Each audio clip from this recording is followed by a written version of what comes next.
Melinda Trisahkina Tengku, saya dari M4B. Di sini saya akan mempresentasikan tugas PowerPoint yang sudah saya buat dari mata kuliah Patofisiologi dan Imunologi Diabetes. Nah, di sini judul PowerPoint saya dengan judul Diabetes dari Mekanisme Molekuler hingga Patofisiologi dan Farmakologi. Nah, jadi langsung saja ke pematerinya sebagai berikut. Baik, pada slide diabetes mellitus akan membahas mekanisme molekuler, patofisiologi, dan farmakologi. Nah, slide ini kita lihat bagian kiri atas, yaitu mekanisme molekuler ketika kita mengonsumsi makanan yang mengandung karbohidrat. Makanan tersebut akan dipecah menjadi glukosa. Terus glukosa ini kemudian masuk ke dalam aliran darah. Nah, selanjutnya pankreas, khususnya sel beta, akan menghasilkan hormon insulin. Insulin ini berfungsi seperti kunci yang membantu glukosa masuk ke dalam sel-sel tubuh seperti sel otot, lemak, dan hati untuk digunakan sebagai energi.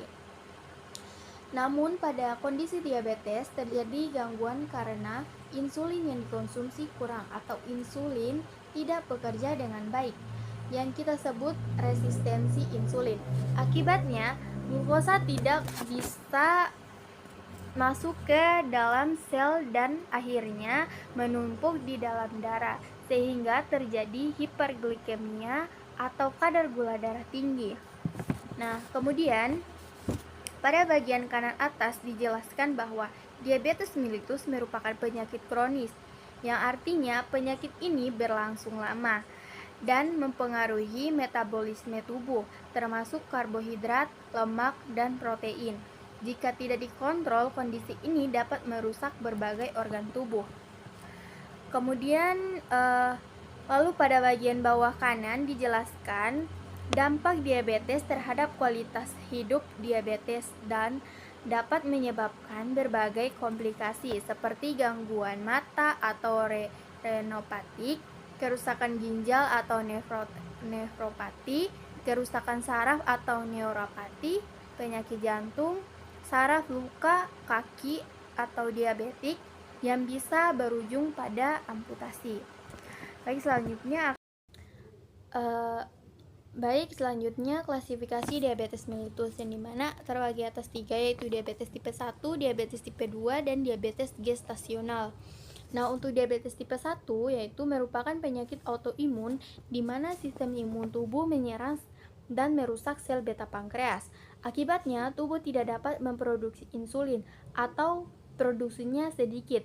Nah, karena tidak ada insulin, glukosa tidak bisa masuk ke dalam sel dan akhirnya menumpuk di dalam darah, sehingga terjadinya hiperglikemia.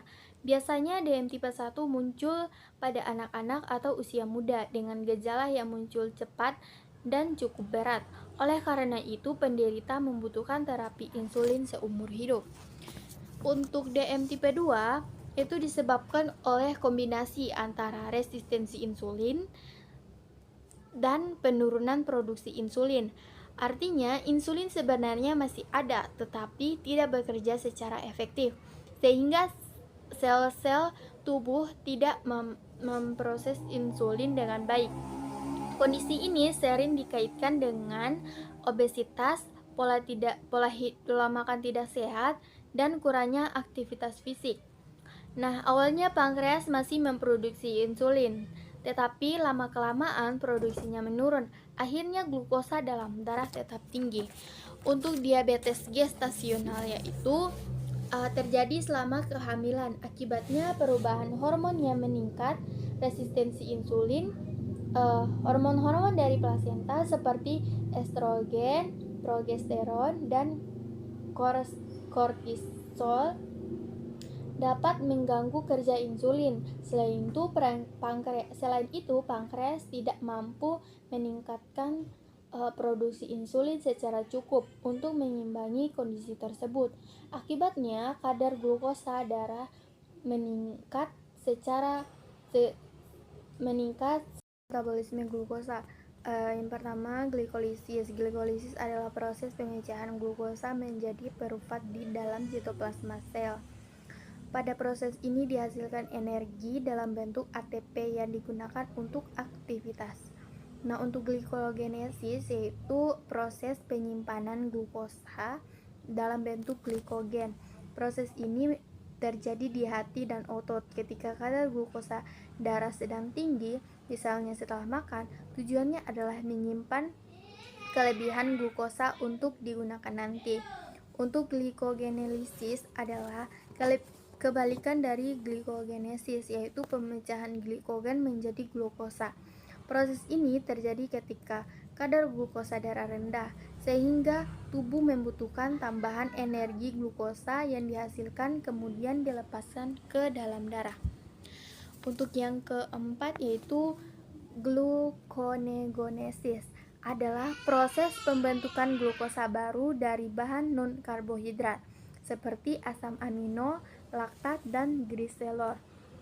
Proses ini terjadi di hati saat tubuh kekurangan glukosa, misalnya saat puasa atau kelaparan.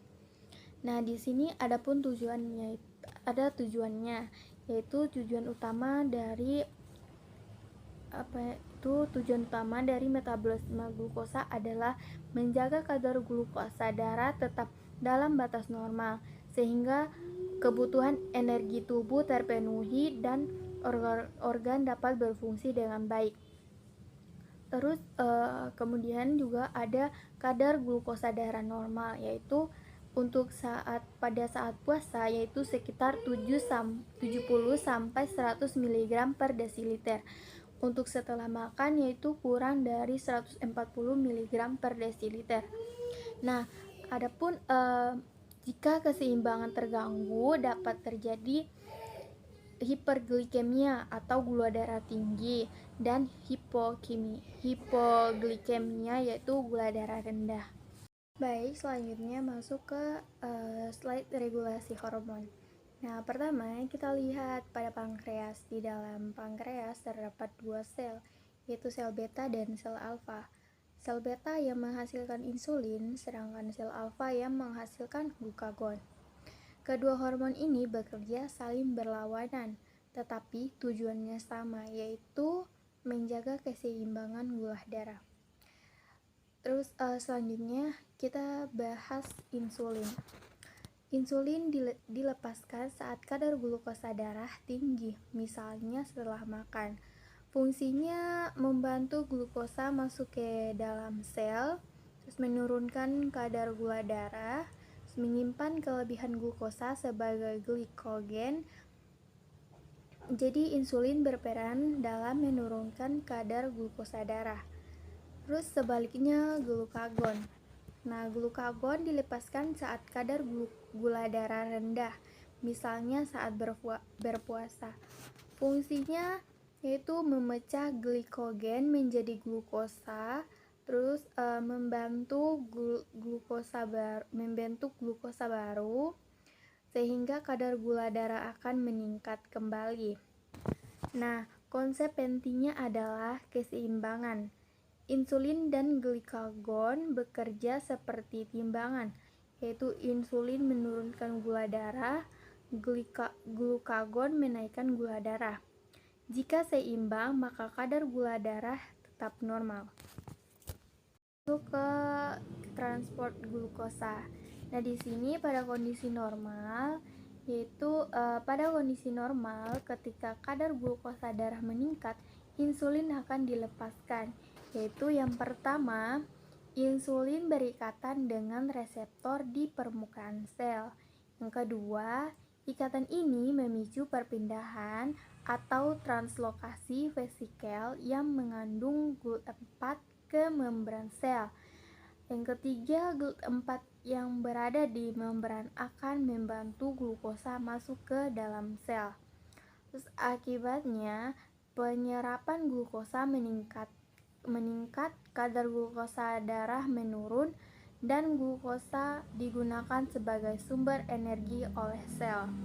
Untuk selanjutnya, kita lihat pada kondisi diabetes tipe 2. Pada diabetes tipe 2 terjadi gangguan yang disebut resistensi insulin, yang artinya insulin masih ada, tetapi sel tidak merespon dengan baik. Proses translokasi GLUT4 menjadi terganggu. Hanya sedikit GLUT4 yang sampai ke membran sel. Akibatnya, glukosa sulit masuk ke dalam sel. Penyerapan glukosa menurun dan glukosa menumpuk di dalam darah, sehingga terjadi hiperglikemia. Selanjutnya kita lihat pada mekanisme umum. Pada kondisi diabetes, sel tubuh menjadi kurang responsif terhadap insulin, yang disebut resistensi insulin.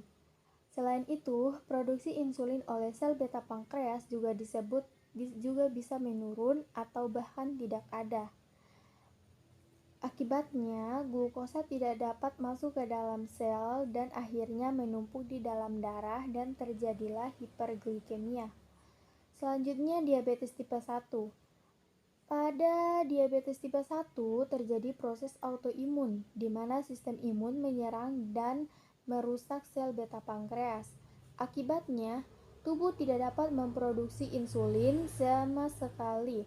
Glukosa tidak bisa masuk ke dalam sel dan kadar gula darah meningkat. Kemudian diabetes tipe 2. Pada diabetes tipe 2, masalah utamanya adalah resistensi insulin dan penurunan fungsi sel beta pankreas. Akibatnya, hati meningkatkan produksi glukosa. Jaringan tubuh seperti otot dan lemak tidak dapat menggunakan glukosa dengan baik. Produksi insulin juga semakin menurun hingga menurun seiring waktu.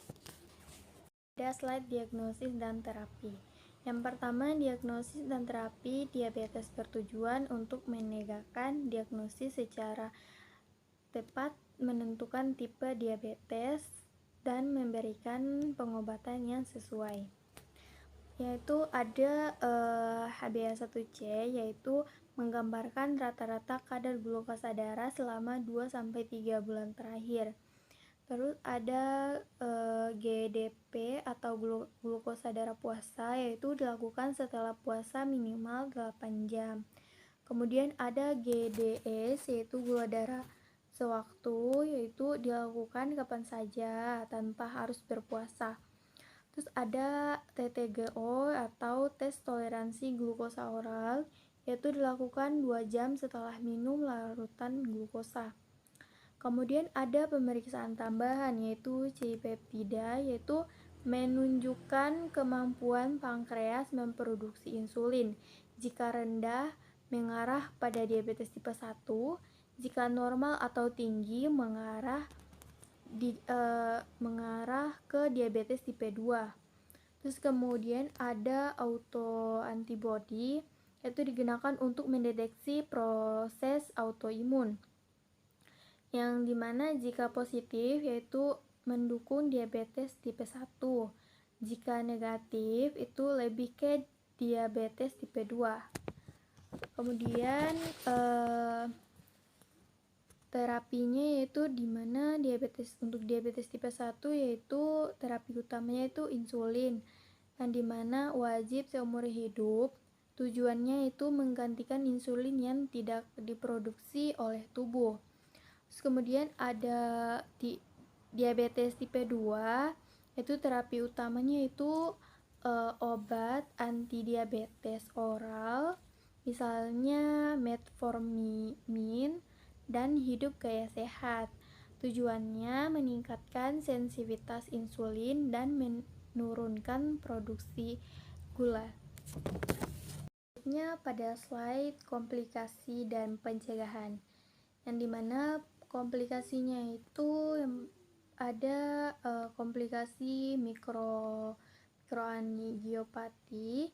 Ini adalah kerusakan pada pembuluh darah kecil, yaitu ada retinopati diabetik, terjadi kerusakan pada pembuluh darah retina. Terus ada nefropati diabetik, itu kerusakan pada ginjal akibat diabetes. Terus ada neuropati diabetik, itu kerusakan saraf. Terus ada komplikasinya, yaitu komplikasi makroangiopati. Ini terjadi pada pembuluh darah besar, yaitu di mana ada penyakit jantung koroner, terjadi penumpukan plak di pembuluh darah jantung. Ada stroke, itu terjadi karena sumbatan atau pecahnya pembuluh darah di otak.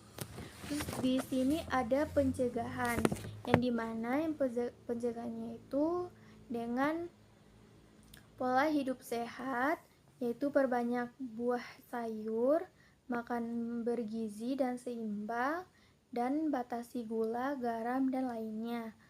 Dan adapun aktivitas fisik seperti jalan kaki, bersepeda, atau olahraga ringan. Kemudian ada kontrol kadar glukosa darah, pemeriksaannya rutin, dan menjaga berat badan ideal.